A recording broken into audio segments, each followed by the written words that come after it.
O técnico do Grêmio, Renato Portaluppi, já começa a preparar a equipe para a temporada 2019.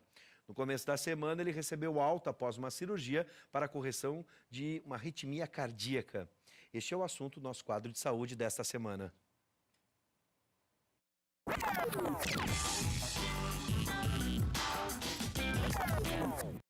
Com a gente o médico cardiologista da Cardiocenter de Canoas, Dr. Fernando Nogueira. Seja bem-vindo, doutor.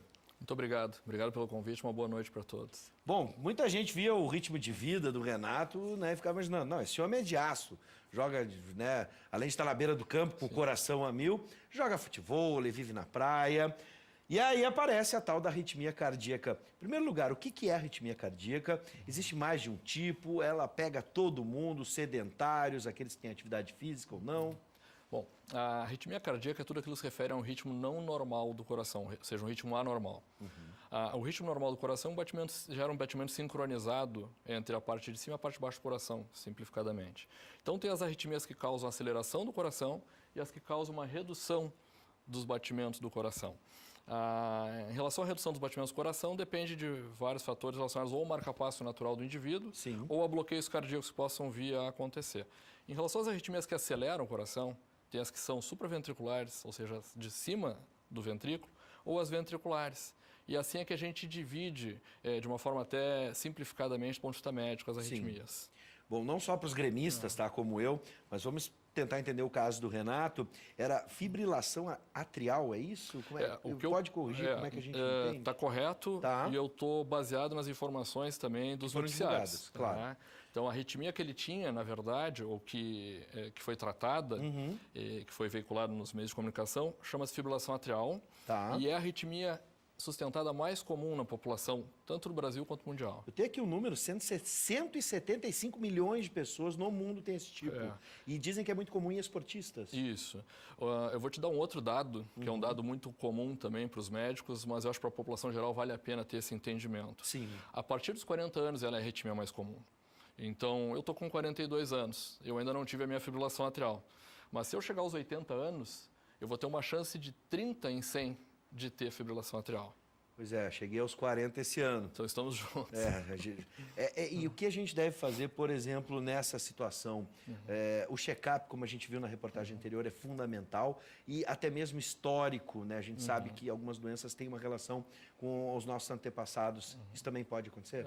Nas arritmias cardíacas, exceto as arritmias que vêm da infância, que são congênitas, essas são arritmias que sim, a gente pode ter alguma questão genética envolvida. Nas arritmias adquiridas, que estão relacionadas muitas vezes ou a questão dos nossos hábitos de vida, como a fibrilação atrial, por exemplo, e o hábito de vida inclui aqui o próprio processo de envelhecimento, que ele é o principal fator envolvido no desenvolvimento da fibrilação atrial no indivíduo. Então, ver como, dependendo do que a gente estiver falando, é completamente diferente. Genética, sim, nos indivíduos com arritmia desde a infância, que nem sempre se manifestam na infância, elas podem manifestar aos 90 anos. Mas ele já vinha carregando? Já vinha carregando aquele fator dentro do coração, pelo menos aquele fator elétrico dentro do coração. Bom, nesse caso, a gente também pode incluir péssimos hábitos? Sim. Tabagismo, alcoolismo, com certeza. Outras coisas? Eu falei envelhecimento porque ele é o principal fator envolvido na fibrilação atrial, que é a arritmia mais comum e que justamente é que está se falando relacionado ao evento do Renato agora. Mas sobrepeso, sedentarismo, hipertensão, diabetes, todos esses são fatores envolvidos sim no desenvolvimento e maior risco para se desenvolver fibrilação atrial. Então, por isso que à medida que a gente envelhece, não só o coração envelhece, como doenças vão surgindo. E, logicamente, que é mais fácil ter mais fibrilação com o passar do tempo. Bom, se a gente for tentar entender todos os tipos que já foram citados aqui, também podemos considerar uma relação... Toda arritmia, ela é maligna? Não, de forma alguma. Na verdade, as arritmias malignas, felizmente, são a minoria. Algumas, às vezes, geneticamente determinadas, algumas canalopatias, que são alterações iônicas da estrutura celular do músculo do indivíduo, que pode gerar arritmias malignas, ou arritmias adquiridas, no caso de pessoas, em geral, com cardiopatia, já o coração muito alterado. Coração dilatado, por exemplo, que já tenham tido um infarto do miocárdio. Esses corações muito doentes, eles são predispostos a arritmias assim, malignas do ventrículo. Agora, a gente está falando aqui de um atleta como o Renato, né? Campeão do mundo, tá? Ninguém vai tirar esse título dele, não. Campeão do mundo, né? E agora, recentemente, campeão da Libertadores, fortes emoções com os títulos que conquistou. Agora, e quem não é atleta? Acredito que a atividade física sempre, pelo menos todos os médicos dizem que nos traz benefícios. Sem dúvida. Mas tem aqueles atletas de final de semana, né, que só jogam uma partidinha no final de semana, ou vão para academia e tentam, no projeto verão, resolver tudo de uma vez e depois passam ao nível sedentário de hibernação no inverno. Isso também é um risco? Sem dúvida. Tem duas coisas que eu acho também importante falar para a população de uma forma geral. Primeiro, a gente tem uma ideia que os atletas de alta performance são super-heróis. Sim. Na verdade, eles estão submetendo o organismo a uma sobrecarga extrema continuadamente, diariamente. Tá? Então, eles têm um risco de morte súbita maior do que a população geral, inclusive que a população que não faz atividade física regularmente. Agora, o cidadão que não faz atividade física nenhuma e vai submeter o organismo dele a uma sobrecarga extrema em momentos fortuitos, esse, obviamente, está sob um risco maior. Sim. Porque a gente, na verdade, não sabe, é uma caixinha de surpresa. Afinal de contas, aquele coração e aquele organismo está preparado para a intensidade do esforço ou não? Ah, pois é. Essa é a pergunta que tem que ser respondida. Sim. Esses é que se acham super-homens, né, em determinado momento. E a atividade física regular, ela pode, por exemplo, prevenir esse tipo de problema? Sim, porque a atividade física regular em leve intensidade a moderada intensidade, ela é benéfica. Ela, na verdade, o que ela faz? O Renato, quando jogava bola, ele tinha que fazer um treinamento brutal para estar em condições de ultrapassar o zagueiro do Hamburgo. Sim. Que ele fez de barbada, né? Quem viu, afinal, sabe que foi fácil. Né? É verdade. Mas para nós que somos réis mortais, tá? Diferente do nosso Grêmio mortal tricolor, Sim. e do Renato, que vai viver para a eternidade, né? Nas verdade, vai virar estátua, né? Mas para nós que somos mortais, a atividade leve a moderada, sim, ela é muito benéfica. Porque ela condiciona o nosso organismo para, por exemplo, para subir uma lomba, para subir escada, para a gente ter condições de ter uma vida sem sintomas. Porque nós podemos ter sintomas por falta de condicionamento físico. E esse é o principal problema do sedentarismo. As pessoas têm sintomas e se queixam para os médicos como se tivessem doença. Sim. Na verdade, está ali o embrião para a doença que vai se desenvolver lá adiante. Claro. Agora, bom, diagnosticada a pessoa com arritmia, seja ela de forma genética, já de forma precoce, ou ao longo do tempo, com a idade, existe tratamento, como a gente teve com o Renato? Esse tratamento serve para todos? Como funciona? Tá. As arritmias genéticas, elas, eu estou chamando assim para facilitar o entendimento, mas elas são felizmente raras. Tá?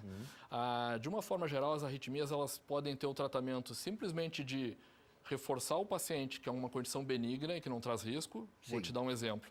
Arritmias atriais, que são frequentemente identificadas em Holter, que o paciente sequer tem sintoma ou tem pequenas palpitações muito leves e que não atrapalha a vida. Essas arritmias não precisam de um tratamento específico. Arritmias que desenvolvam algum sintoma, dependendo do tipo, pode se tratar com medicamento ou intervenções. Sim. Isso depende muito do tipo de arritmia e do contexto relacionado ao paciente. Por exemplo, um atleta jovem de alta performance, se tu der remédio para ele, ele vai ter dificuldade de desenvolver o trabalho dele.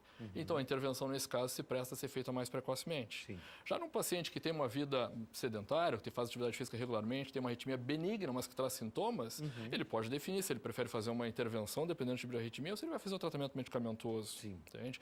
Então, nós estamos falando de um balaio de gatos, e aqui teria que separar arritmia por arritmia para definir o tratamento. Algumas, a intervenção deve ser feita mais precoce. Por exemplo, Wolff-Parkinson-White.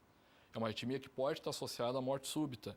Ela é incomum, mas ela existe na população. E quando identificada, é um fator a menos para o indivíduo ter risco ao longo da sua vida. Mas ele não obrigatoriamente precisa de um tratamento, a menos que ele tenha sintomas. A fibrilação atrial, a gente trata de acordo com a necessidade do sintoma do indivíduo. Por quê? Porque a fibrilação atrial não causa morte súbita. Sim. Ela causa sintoma, mal-estar, ela atrapalha a vida do indivíduo. E não em todos, porque cerca de 50% dos pacientes com fibrilação atrial sequer têm sintomas e não estão identificados. Bom, acho que ficou bem claro, acalmou um pouco a população, mas de certa forma a gente tem que entender que é um processo, a gente deve estar cuidando a vida inteira dos batimentos do nosso coraçãozinho.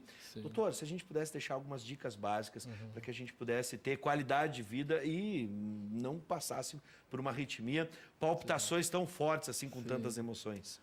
O que eu posso dizer é que façam atividade física regularmente, leve a moderada, que se alimentem bem, durmam bem, vivam bem. É isso que eu posso dizer para vocês, porque isso vai reduzir certamente a incidência de doença e as cardiopatias estão associadas a arritmias. E, por exemplo, nesse caso aí, eu estou pensando agora, final de semana, estou entrando em férias, gente, eu estou pensando no churrasco. Né? O churrasco, por exemplo, pode ser um vilão nesse caso. A gente tem problemas muito sérios, a população brasileira, com a pressão arterial. Os excessos todos devem ser evitados, logicamente, né? Deixar de fazer o churrasco seria um absurdo, né? Então, vamos combinar que... Eu gosto desse tipo de médico que bota o pé na realidade. Se pegar a gravação, eu falei, a última palavra que eu usei foi, na verdade, 2 palavras, viver bem. Viver bem. Então, o churrasco faz parte de viver bem, tá? Coma os seus churrascos, mas de uma forma moderada. Muito bem. Doutor, olha, prazer recebê-lo. Seja sempre bem-vindo. Obrigado. Doutor Fernando Nogueira. Doutor Fernando Nogueira, um bom ano, né, com fortes emoções, mas nenhuma que vá deixar a gente mal na história. Tá ótimo. Um bom ano de 2019. Seja sempre bem-vindo e até o nosso próximo encontro. Para vocês também. Boas férias.